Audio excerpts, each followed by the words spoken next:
You ask Tiger to solve. This deals with linear equations with one unknown.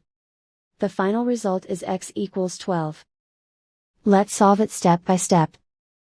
Simplify the expression. Multiply the fractions. Break up the fraction. Find the greatest common factor of the numerator and denominator. Factor out and cancel the greatest common factor.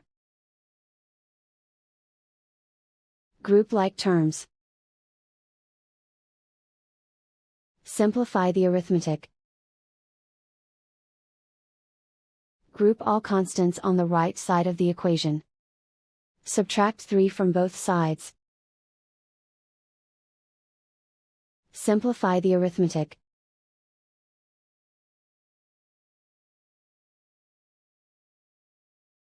Isolate the x. Multiply both sides by 4. Group like terms. Multiply the coefficients. Simplify the fraction. Simplify the arithmetic.